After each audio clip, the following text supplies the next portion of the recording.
सहनी बहुत कले हो गई पागल के भे सहनी बहुत कले हो गई पागल के भे जान जाता रू ससुरवा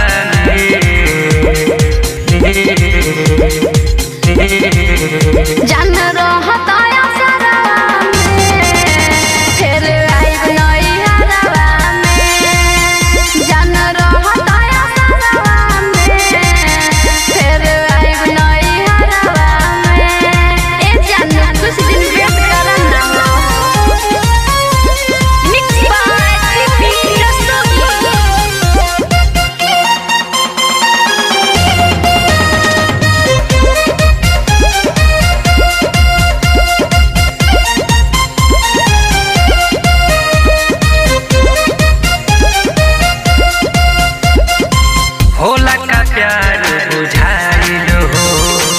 दिलवा हमार दुखाइलो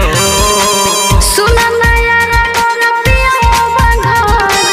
आए के दिन बंधराइलो घबरा मत जल्दी आए हो लगा प्यार बुझाइलो दिलवा हमार दुखाइलो सुना नया रंग पिया बंधर आए के दिन बचपन से दिल रहे लागल तोहर चक्कर में रही जागल बचपन से दिल रहे लागल तोहर चक्कर में रही जागल प्यार के लफड़वा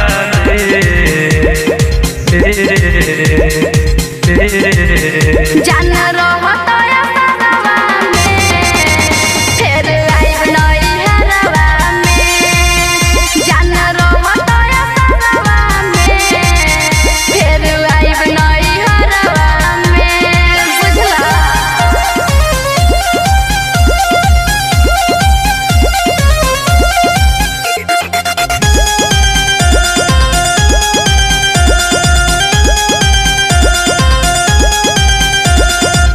दिलवा के बात कहतानी हो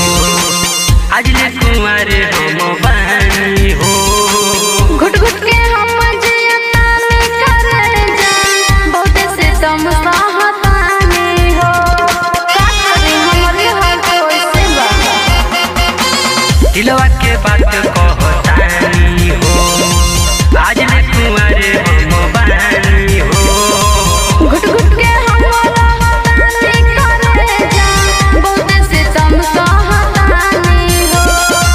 रहबू तू खुश ससुरा जाके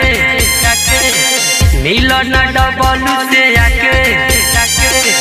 रहबू तू खुश ससुरा जाके मिलन डबल से आके